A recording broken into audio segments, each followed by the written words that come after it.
Bonjour à tous et soyez les bienvenus dans cette nouvelle édition dont tels sont les faits saillants. Le chef de l'État a présidé ce matin la cérémonie de pose de la première pierre d'une usine de dessalement qui sera créée à Doral. En Syrie et en Irak, plus de 7000 personnes ont trouvé la mort dans les actions terroristes en 2017. Bonjour à tous et nous entamons ce journal avec la pose de la première pierre du projet de production d'eau potable par dessalement de l'eau de mer. Le chef de l'État Ismaël Omar Guelleh et la première dame Khadra Mahmoud Haït se sont rendus sur ce site ce matin. Ils ont été accueillis par le Premier ministre Abdelkader Kamel Mohamed, le ministre de l'Agriculture M. Mohamed Ahmed Awaleh. C'est dans une ambiance festive que s'est déroulée la cérémonie avec la présence de nombreux groupes musicaux et d'animations culturelles où des danses traditionnelles ont été mises en relief. N'est-ce pas Ali?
Eh bien, des chants ont été entonnés, des danses présentées à l'arrivée du couple présidentiel, n'est-ce pas Ali?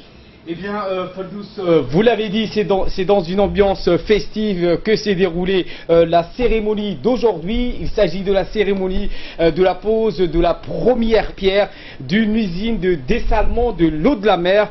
Le coût de la réalisation de cette usine de dessalement d'eau de mer s'élève à hauteur de 73 millions d'euros, soit environ 14 milliards de nos francs. Eh bien, ce projet est financé par l'Union européenne et la République de Djibouti n'est pas en reste. Elle finance ce projet à hauteur de 5,5 millions d'euros. Pour être clair sur ce sujet, Faldous, l'usine de dessalement de l'eau de la mer fonctionnera grâce à la force du vent, où un parc d'éoliennes sera créé. Ces éoliennes fourniront de l'énergie nécessaire pour à la fois pomper donc l'eau de la mer, le traiter et le transporter donc vers les châteaux d'eau. Dans sa phase de démarrage, l'usine produira donc quelques 22 500 mètres cubes d'eau par jour, puis passera dans un second temps, suite à son extension, à 45 000 mètres cubes d'eau. Ce qui représentera également donc 80% des besoins donc des consommations des habitants de Djibouti-Ville. Il faudra donc toutefois compter 5 ans pour finaliser et concrétiser ce projet d'envergure qui permettra à Djibouti-Ville et donc de s'autosuffire en eau potable pour de nombreuses années. Donc vous voyez sur ces images-là, lors de cette cérémonie, une minute de silence a été toutefois donc observée en mémoire du colonel-major Ali Gab, prolifique auteur-compositeur de l'armée nationale. Pour l'instant, nous allons donc écouter donc l'intervention de 3 groupes industriels européens, français et espagnols, à savoir Eiffage, Tedega et Merlin. Leur représentant, il s'agit de monsieur Nicolas Surjou.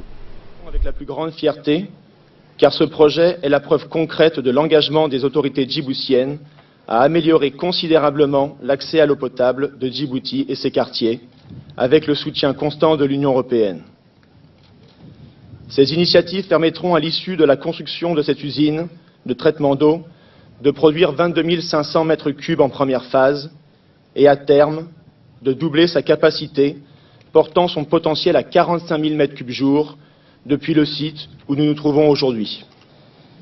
Je sais qu'aujourd'hui, toutes les parties prenantes du projet, la DFE, l'ONEAD, l'Union européenne, le cabinet Merlin et également les autres administrations impliquées, sont en permanence à nos côtés, à côté du groupement, pour faciliter les prises de décision et les procédures administratives, afin que ce projet soit un beau succès et devienne un exemple et une référence non seulement pour Djibouti, mais également pour toute la région. Voilà donc pour cette intervention du représentant de trois grands groupes industriels européens, français et espagnols, à savoir EFA, je le rappelle, Tedaga et Merlin, qui ont remporté les appels d'offres pour la réalisation des différentes phases de ce gigantesque projet. Outre le couple présidentiel, la cérémonie d'aujourd'hui a réuni le Premier ministre, le président de l'Assemblée nationale, les membres du gouvernement, des parlementaires, des officiels, les officiers supérieurs des différents corps de l'armée, de la police. Les représentants du corps diplomatique ont assisté à la cérémonie de la pose de la première pierre de cette future usine de dessalement de l'eau de la mer. Merci Ali pour ces précisions. Poursuivant les interventions, le représentant de l'Union européenne à Djibouti, M. Adam Koulak, a rappelé l'importance de ce projet d'un montant de 14 milliards de nos francs. Nous l'écoutons. Le projet dont je voudrais vous parler un peu représente vraiment très bien ce que l'Union européenne veut ajouter au développement de Djibouti, au développement de ce pays et à la vie quotidienne des Djiboutiennes. Parce que si on parle des besoins, le plus important des besoins quand on vit en désert, c'est l'eau. L'eau est la vie, l'eau est le développement, l'eau est le futur. L'eau, sans l'eau, on ne peut vraiment pas vivre, on ne peut pas se développer. Voilà pourquoi nous avons décidé, comme l'Union européenne, de financer ce projet de construction de l'usine de dessalement à Dorale pour un don de 67,5 millions d'euros, représente presque 14 milliards de francs djiboutiens. Et l'autre partie, bien sûr, sera financée aussi, cofinancée par le gouvernement de Djibouti pour 5,5 millions d'euros. Le projet va vraiment servir les habitants des quartiers de la ville de Djibouti, le quartier de Balbala avant tout, mais toute la ville aussi, parce que le projet, la capacité installée, 22 500 mètres cubes, représente aujourd'hui environ 40% de production d'eau dans la ville de Djibouti. Ce projet est important parce que va donner à la République de Djibouti une source indépendante de l'eau. Et bien sûr, ça va aussi permettre les ressources souterraines de recharger parce qu'ils ont été surexploités pendant des années. Et ça va aussi permettre le développement plus inclusif de tout le pays. Et de son côté, le ministre de l'Agriculture, de l'Eau, de la Pêche, de l'Élevage et des Ressources naturelles, Mohamed Ahmed Hawali, a indiqué que l'eau potable qui sera produite répondra aux normes exigées par l'OMS. Et je vous propose de suivre un extrait de son intervention. Ce projet s'inscrit dans le cadre des objectifs de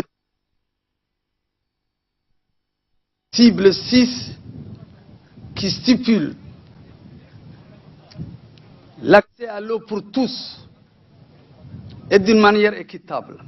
Grâce à la vision structurée de l'avenir de l'eau du président de la République, des objectifs ont été fixés.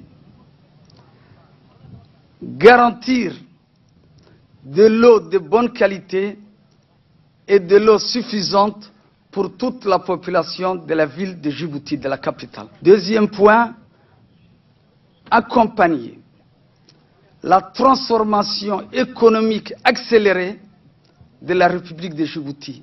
Il ne faut pas que des industries agroalimentaires ou électroniques ou autres puissent avoir un problème de pénurie d'eau. Je ne parle plus de personnes, ce sera bientôt un souvenir. En multipliant par 4 le volume d'eau de la République de Djibouti,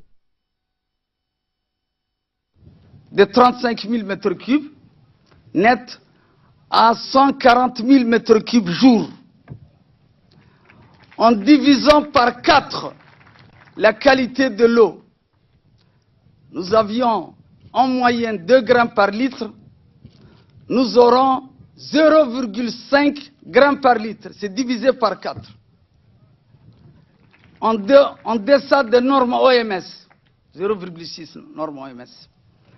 Troisièmement, c'est en l'espace de 4 ans que ces résultats attendus que je viens de prononcer et chiffrer seront atteints, 2018 à 2022, deuxième trimestre 2022, je peux préciser même. Et dans son intervention, le président Guelleh a évoqué l'importance de l'eau, source de vie et d'éradication du spectre de la soif dans le pays. Combat dans lequel le pays s'est engagé depuis des années et c'est surtout l'étendue du territoire. La production d'eau potable en quantité et en qualité suffisante sont du devoir du gouvernement. Le président a en outre évoqué que grâce à une eau suffisante et de qualité, l'agriculture pourrait se développer. On écoute ensemble le chef de l'État. C'est une histoire singulière, forte, que notre pays, depuis l'aube des temps, a entretenue avec la mer.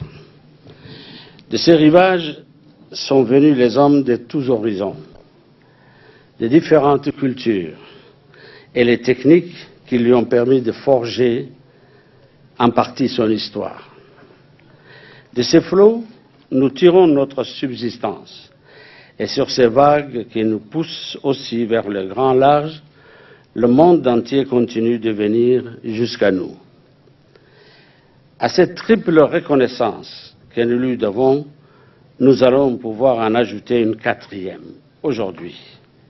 La mer vient nous offrir comme une oasis interminable de quoi étancher toutes nos soifs et nous permettre de poursuivre plus sereinement notre chemin vers le développement et la croissance.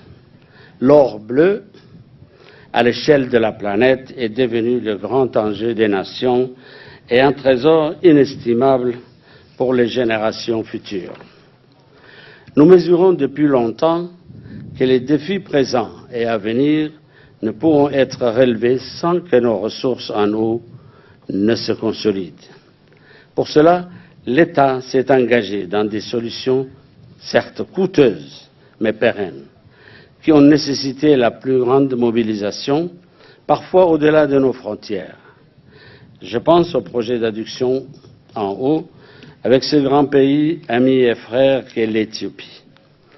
Je pense aux innombrables barrages et retenues d'eau qui ont vu le jour sur l'ensemble du territoire et qui soulagent énormément notre communauté rurale, régulièrement éprouvée par les sécheresses. Notre devoir, comme dit la parabole, ne consiste pas à trouver des vers d'eau, mais d'apprendre à creuser des puits pour que nos efforts et les sacrifices consentis ne soient pas vains. Il en va de l'amélioration des conditions de vie de notre population qui consiste à réaliser ce droit imprescriptible qui est l'accès à l'eau potable et de faire de Djibouti un espace de vie assaini à l'abri des maladies endémiques. Il en va de même. Il en va également de la santé économique de notre pays qui doit opérer plus que jamais un virage industriel pour soutenir sa croissance dans un train plus élevé permettant à tout un chacun de jouir de ses fruits. Ainsi, mesdames et messieurs, chaque goutte d'eau que l'océan nous apportera grâce à la formidable technologie dont Djibouti va se doter dans quelques mois viendra donc irriguer une terre déjà fertile. Un projet consolidera notre position au cœur d'une région qui a besoin de paix, de prospérité et d'équilibre.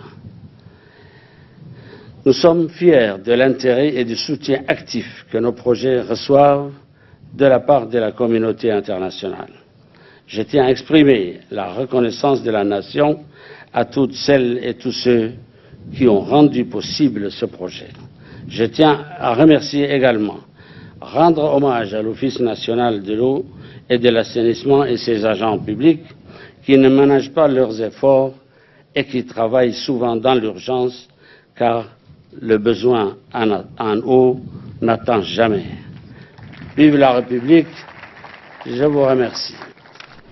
Et le président s'est en seconde fois donc exprimé en Somalie. En s'exprimant en langue somalie, le chef de l'État a par ailleurs mentionné que les prochains conflits risquent de provoquer par le manque d'eau, de pénurie d'eau. L'eau est cruciale pour la vie. On écoute le chef de l'État. Ce sera donc dans notre édition de ce soir. Et à la fin de la cérémonie, nous avons recueilli pour vous les impressions du ministre des Finances, Elias Moussa Dawalou.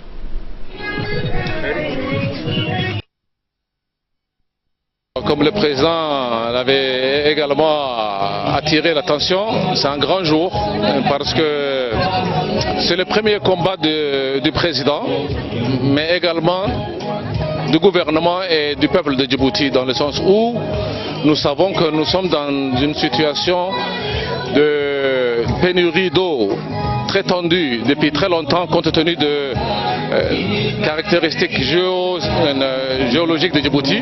Il a fallu investir beaucoup dans l'adduction d'eau de l'Éthiopie.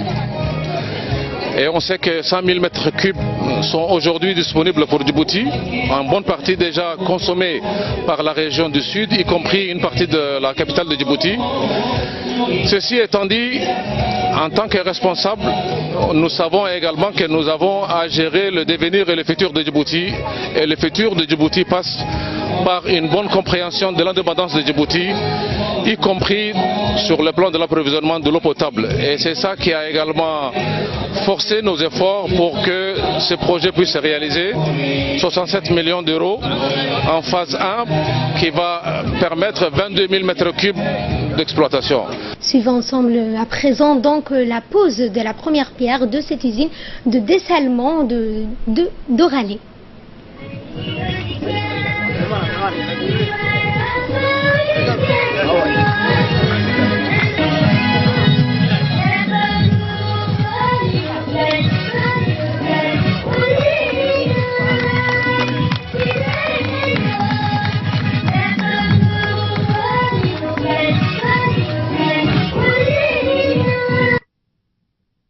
Autre actualité de ce 15h, la 23e réunion ordinaire des organes politiques des pays membres des forces en attente de l'Afrique orientale, plus connue sous l'acronyme en anglais East African Force d'intervention, s'est tenue aujourd'hui au Kempinski Palace Hotel. Plusieurs ministres de la défense des pays membres y ont pris part. À cette réunion avait été donc précédée par une rencontre de haut niveau des experts. Le conclave des chefs des états-majors pour but donc de valider le budget 2018 de l'ASF, l'approbation de l'agenda ou feuille de route ainsi que d'autres points fixés à l'ordre du jour. Cette réunion a été parrainée par le Premier ministre. Elle a vu également la participation des ministres de l'Intérieur, M. Hassan Omar, le ministre de la Défense, M. Ali Hassan Bahdon, le général des états-majors Zakaria Cher Ibrahim, rappelant qu'au passage que la force en attente de l'Afrique orientale rassemble des militaires, des policiers, des civils de différents pays de la région, comme le stipule le protocole établissement le Conseil de paix de la sécurité de l'Union africaine. Ce choix permet non seulement de renforcer la cohésion entre les acteurs de l'ASF, mais aussi d'instaurer une meilleure compréhension entre les peuples et gouvernements de Djibouti.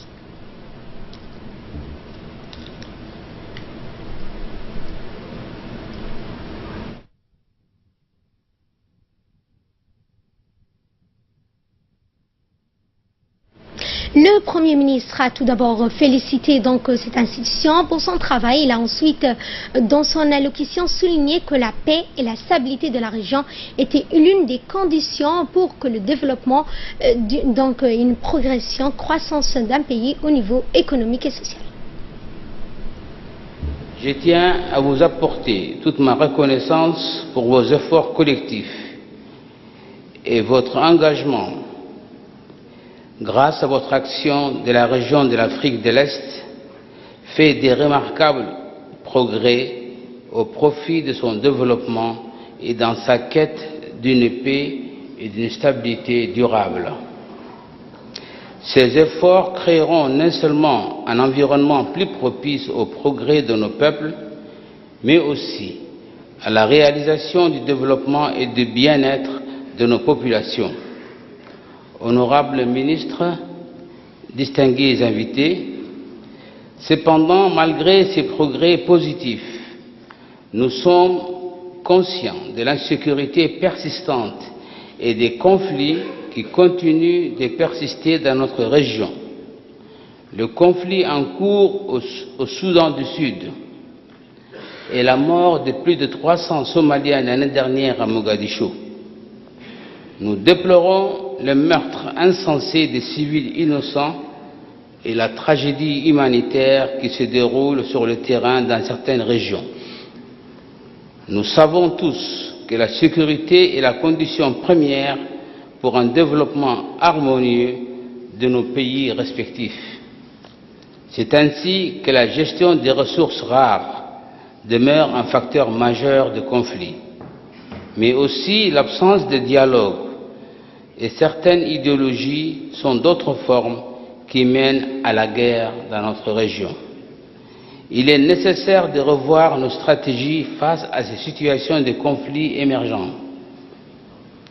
Cela inclut le renforcement des systèmes d'alerte précoce qui peuvent aider à prévenir les conflits grâce à des mécanismes d'identification et d'intervention rapide. Honorables ministres distingués invités, l'ISF doit être félicité pour les efforts déployés jusqu'à présent au cours des dernières années pour former une force régionale crédible, homogène et soudée, comme l'a montré dernièrement votre exercice Mashriq Salam Atani, organisé au Soudan.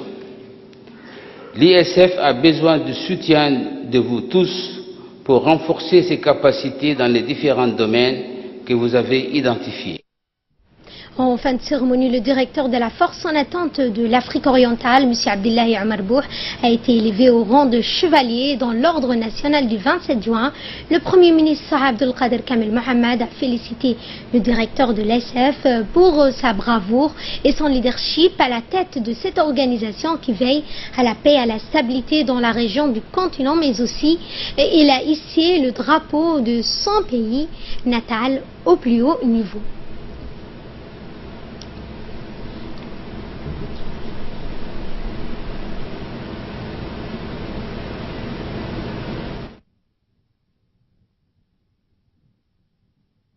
C'était la dernière réunion ministérielle.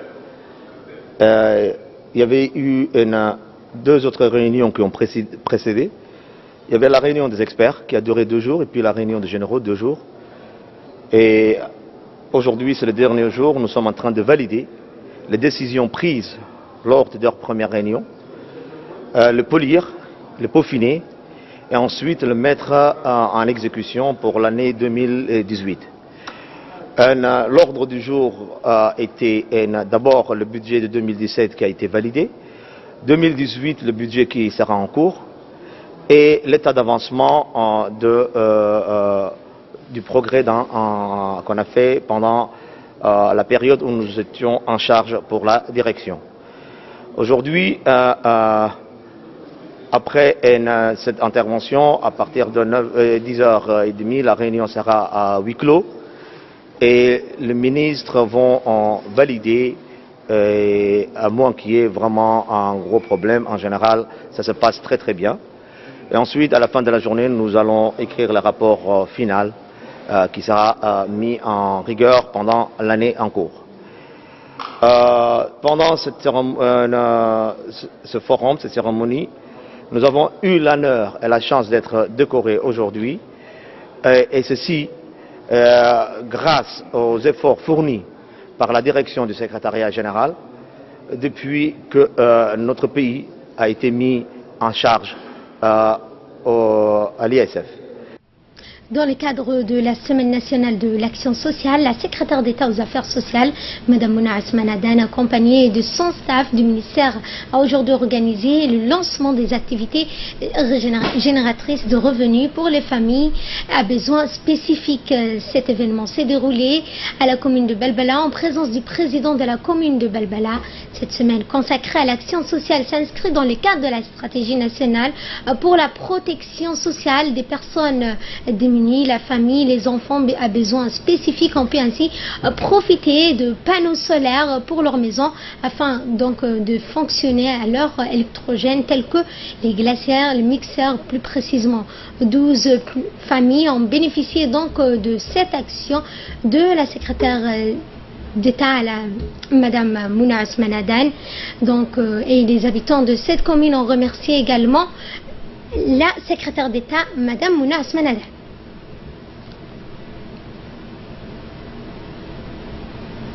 Et pour clore l'actualité nationale, nous nous rendons à la région de l'Unité pour le démarrage des préparatifs des élections législatives prévues qu'auront au mois de février prochain.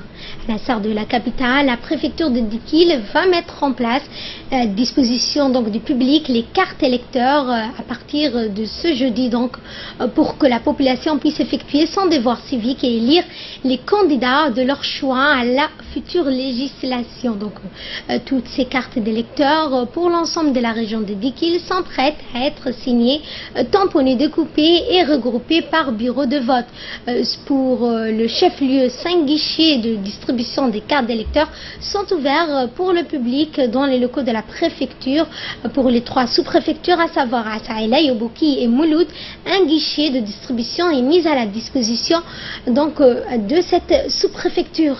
La préfecture de Dikil a également mis sur pied donc une équipe mobile pour la distribution des cartes électorales dans les zones reculées de la région. Le préfet de la région de Dikil, Mohamed Chiko Hassan, a saisi cette occasion pour demander au public de venir récupérer leurs cartes électorales et d'accomplir ainsi leur devoir civique donc vendredi 23 février prochain.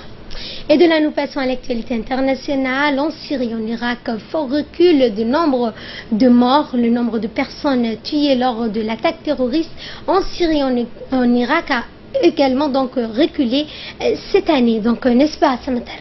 Oui, effectivement, au total, en 2017, soit 3368 individus ont trouvé la mort en Irak à la suite d'attaques terroristes, soit un recul de 60% par rapport à 2016. Une année particulièrement meurtrière avec 8437 décès, indique le rapport. En Syrie, le nombre de morts a baissé à 44% de l'année dernière, avec plus de 3641 décès contre 6477 en 2016. Ces chiffres, cependant, ne prennent pas en compte le nombre de militants tués lors d'attaques, ni la totalité des victimes touchées par les frappes aériennes menées dans les pays comme la Syrie.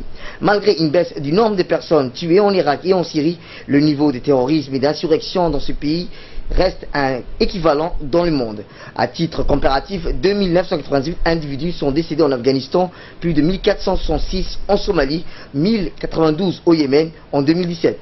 Le résultat de l'enquête relève également une diminution globale du nombre de morts causés par des attentats, 27 000 décès en 2016 et 18 475 l'année dernière. Et ce premier donc sommet bilatéral entre la France et la Grande-Bretagne, un nouvel accord sur les migrants a été donc paraphé entre Theresa May et Emmanuel Macron. Eh bien, effectivement, la première ministre britannique Theresa May recevra Emmanuel Macron à l'Académie royale militaire au sud de Londres. Durant cette rencontre, les deux dirigeants devront signer un nouveau traité sur le dossier épineux des migrants bloqués à Calais. Avec ce texte, les mineurs non accompagnés pourront plus facilement rejoindre leur famille à l'autre côte de la Manche. C'est l'un des souhaits formulés par Emmanuel Macron pendant sa campagne électorale. Revoir les accords de Touquet qui fixent la question de la surveillance de la frontière entre la France et le Royaume-Uni. Paris a déjà exigé des Britanniques de faire un effort supplémentaire important pour financer la gestion de la frontière. Merci Samatel pour ces précisions. Merci à vous de nous avoir suivis. Excellent après-midi à toutes et à tous.